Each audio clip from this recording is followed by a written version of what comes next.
Son, por lo tanto, muchas ideas que van consolidándose al calor del avance de la investigación histórica, en la medida en que se va conociendo con detalle y en profundidad la evolución del cuidado enfermero a lo largo de los siglos.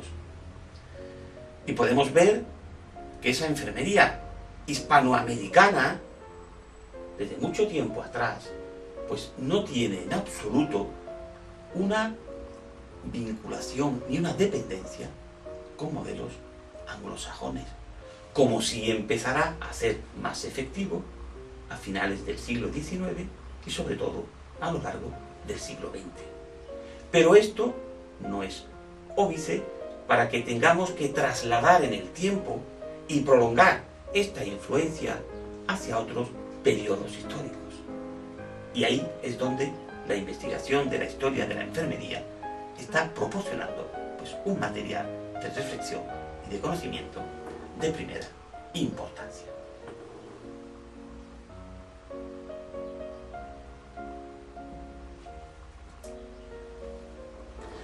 Un magnífico ejemplo para demostrar todo esto es y constituye la que ya hemos mencionado como congregación de los enfermeros obregones. Efectivamente, nuestra investigación, que iniciamos a finales de los años 80,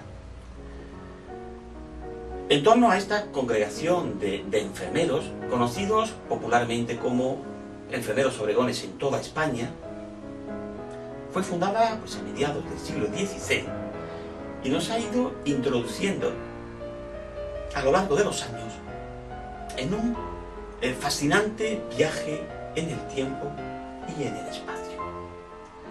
Una congregación prácticamente desconocida a finales del siglo XX, es decir, su rastro fue olvidado por completo.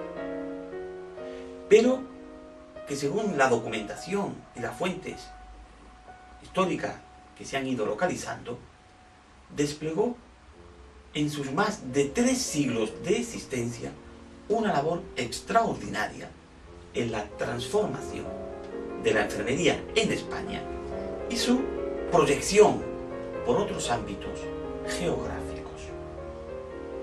El hecho de su desaparición en el siglo XIX propició su olvido y con él el desconocimiento más profundo de su existencia, de sus aportaciones a la enfermería española y esa proyección que tuvo desde prácticamente el mismo siglo XVI sobre América.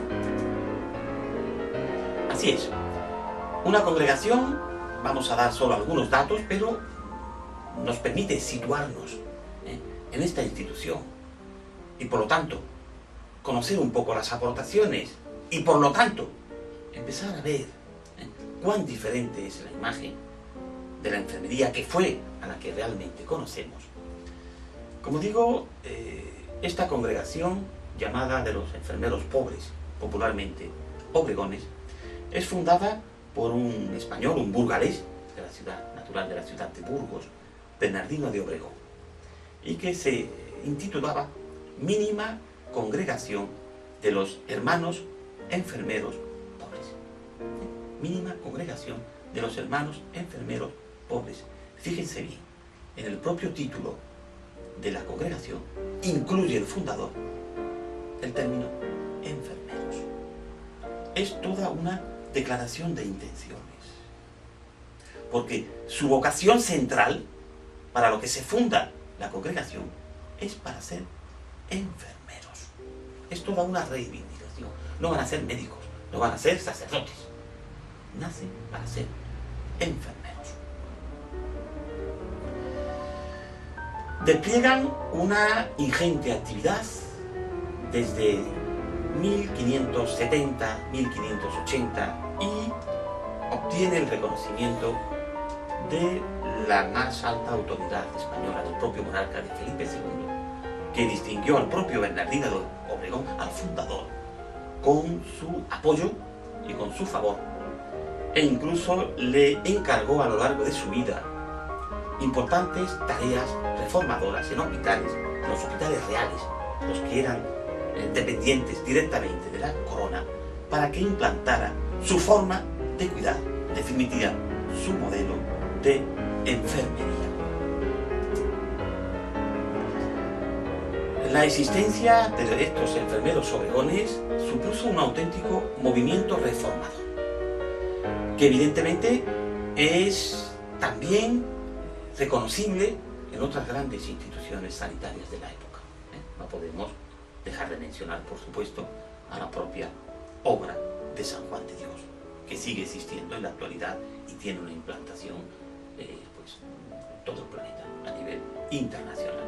Son dos grandes obras asistenciales que comparten un mismo siglo de su nacimiento y de su expansión, y por lo tanto participan plenamente de ese ideario de reforma profunda de la sanidad, y en este caso de los cuidados prestados a los pobres enfermos.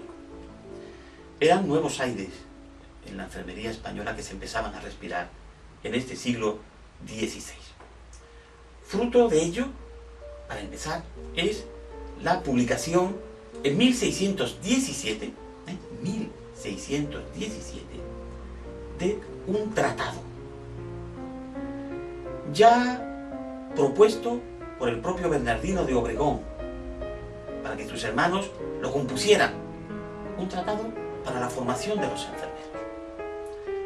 Me refiero a la obra titulada Instrucción de Enfermeros, y que tiene su primera impresión en 1617. Es importante reflexionar y tener en cuenta que es un tratado para enfermeros y elaborado por enfermeros. Es un tratado que va a conocer 5 ediciones en 2 siglos. 5 ediciones. Hemos localizado ejemplares de esta instrucción de enfermeros, no solamente en España, sino en otros muchos países del mundo. En las bibliotecas nacionales de muchos países iberoamericanos existen ejemplares de esta instrucción de enfermeros. Chile, por ejemplo, México, por ejemplo. También en Europa, Italia, en Génova, hay ejemplares de instrucción de enfermeros. Fue una obra que circuló mucho. De hecho, incluso se conserva documentación de, y recuerdo ahora un poco de cabeza, de un cirujano que marchó de España a México, y en la ciudad de Veracruz este hombre fallece y hace su testamento. Y precisamente en ese testamento aparece, entre los bienes que lega a sus sucesores, los libros que poseía este cirujano. Y entre ellos se encontraba un ejemplar de instrucción de enfermeros. Por lo tanto, podemos ver el alcance de esta obra, que no solamente fue utilizada por enfermeros, sino también por otros profesionales sanitarios que veían el indudable valor de la obra. Igualmente, tenemos por una parte instrucción de enfermeros, obra de los Obregones. Pero también tenemos otro tratado magnífico de enfermería. Un tratado elaborado, terminado en 1651. Elaborado por un enfermero y barbero, por Simón López. Un enfermero que se movió por hospitales de Castilla, del centro de España.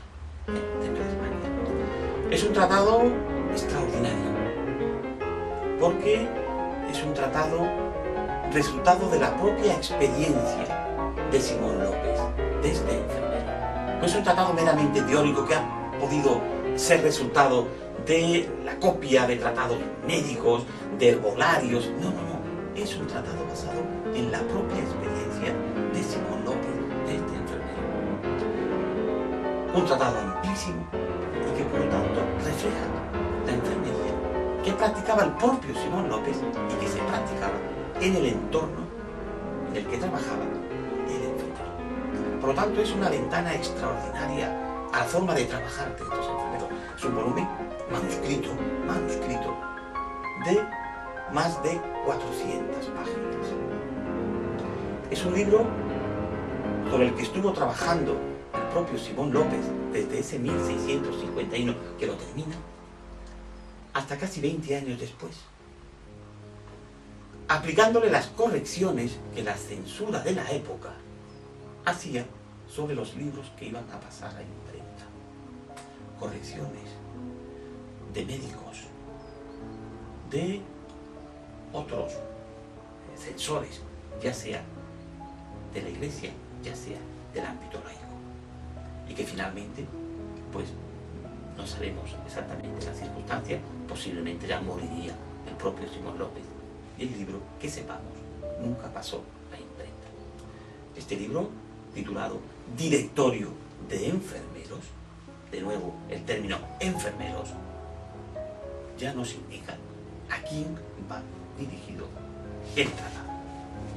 Por lo tanto, tratados interesantísimos que reflejan en su interior una auténtica transformación de la enfermería que se está experimentando en España y que se está en gran medida, pues, extendiendo no solamente por la propia España, sino por todos aquellos territorios en los que había presencia española.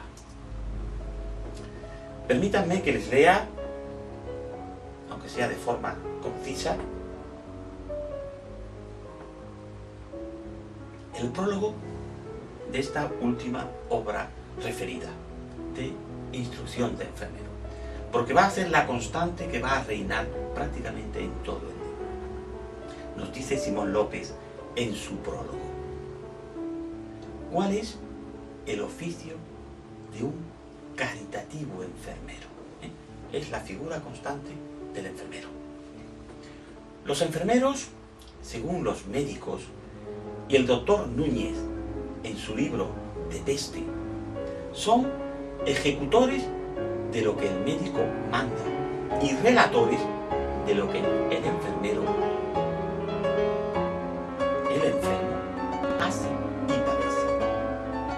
Y así su oficio es untar todas las partes de nuestro cuerpo, administrar clísteres, dar jarabes y bebidas cordiales, dar purgas, hacer embrocaciones y fregamientos y ligaduras, dar garrotes y otras que hay, y finalmente administrar las comidas y cenas con mucha puntualidad, sazón y limpieza. Fíjense aquí el conjunto de técnicas de la época que se aplicaban en los hospitales. Y sigue Simón López: y junto con esto, mucha providencia en adquirir las cosas que han de dar a los enfermos, para que no se les haga mala obra por falta de ella. Y finalmente, ha de hacer mucho cuidado en el alignio y limpieza de las enfermerías y aposentos, así en el verano como en el invierno, teniendo atención a la ventilación del aire, para evitar el mal olor de ellos, por ser esto de mucha importancia para la salud de los enfermos.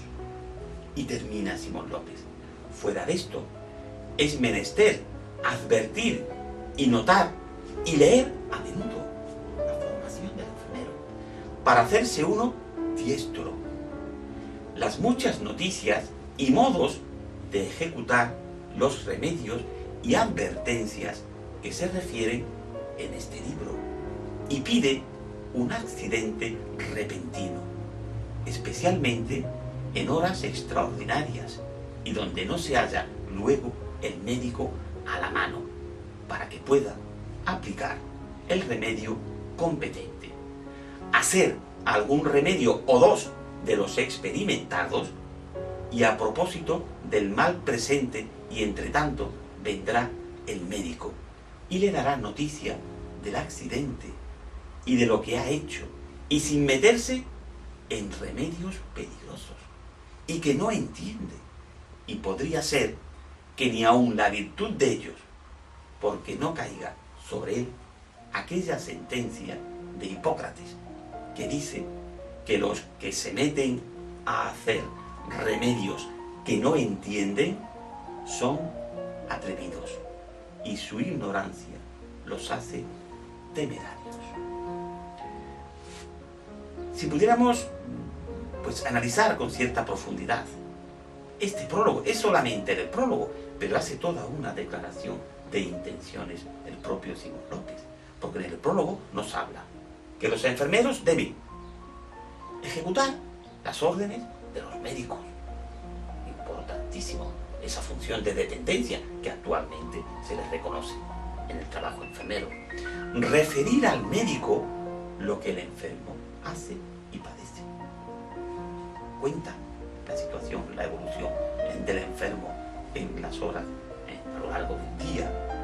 Aplicar los remedios que el médico prescribe, utilizando obviamente las técnicas conocidas de la época. Administrar las comidas, fundamental. Dedica Simón López apartado muy amplio al tema de la dieta, de dar a cada enfermo según la patología que tiene. Habla también de conseguir los recursos necesarios para proporcionar las necesidades, cubrir esas necesidades de los enfermos. Habla también, por supuesto, de la higiene. Fundamental el tema de la higiene, tener limpias las enfermerías, cambiar la camisa, cambiar las sábanas, recoger los orinales. La higiene es fundamental en la práctica enfermera de esta época.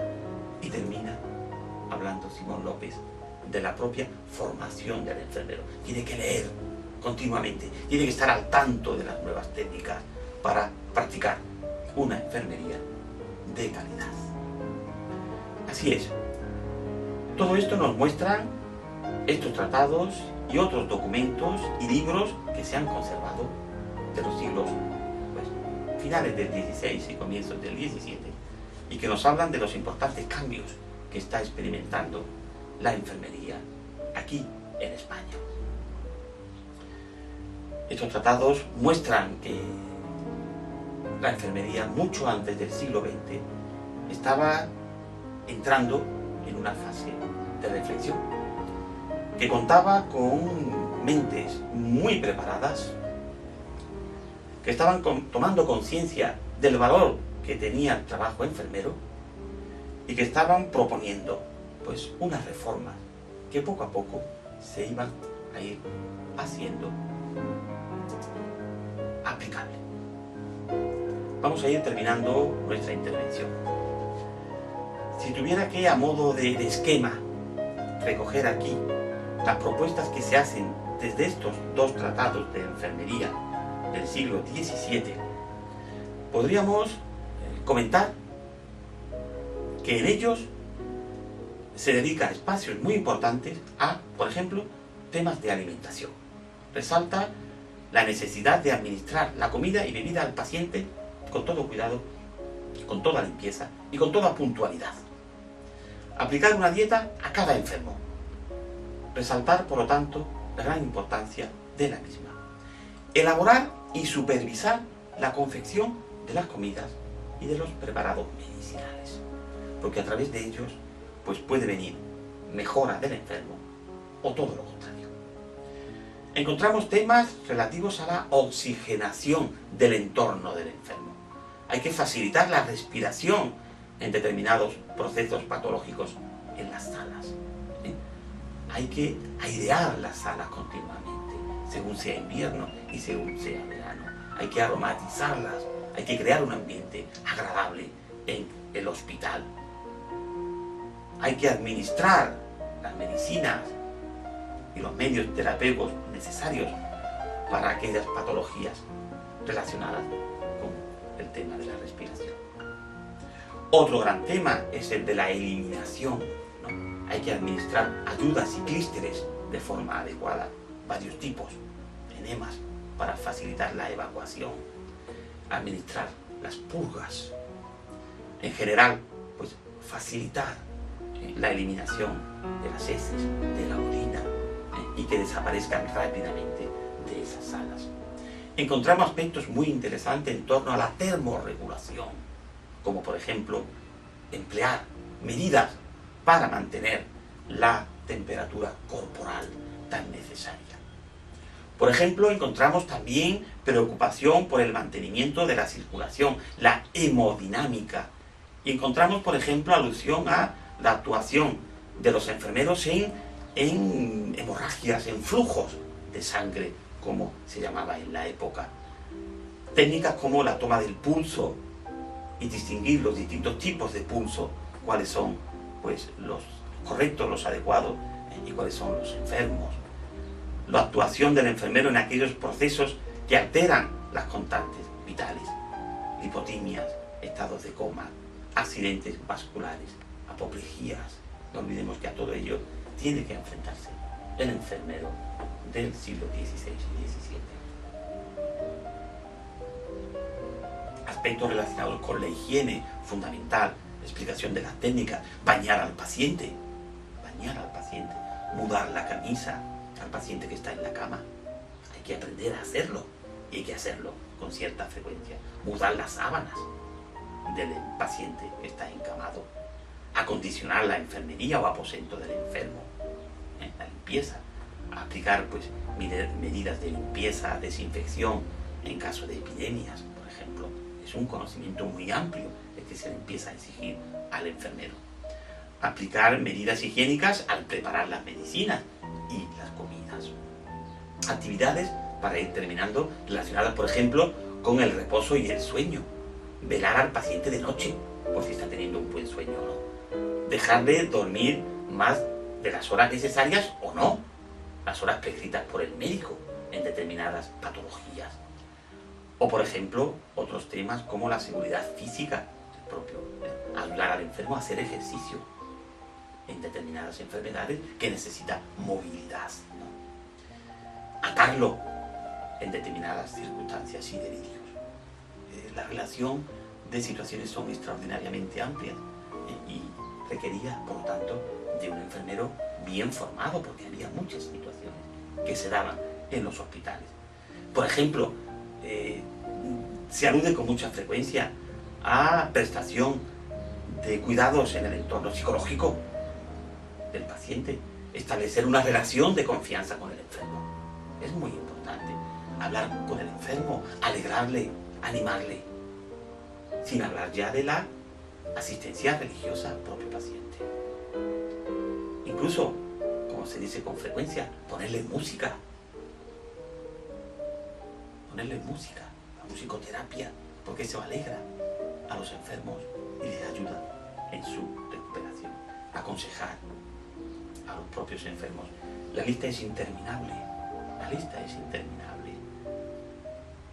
Aplicar una enorme cantidad de técnicas, supositorios, colirios, defensivos, embrocaciones, emplastos, epitemas, fomentos, gargarismos, infusiones, jarabes. Estamos ante una enorme cantidad de técnicas de enfermería que ya cualquier persona no está en condiciones de proporcionar si no tiene una elevada cualificación. Como les digo, la lista de todos estos remedios y técnicas son enormemente numerosas.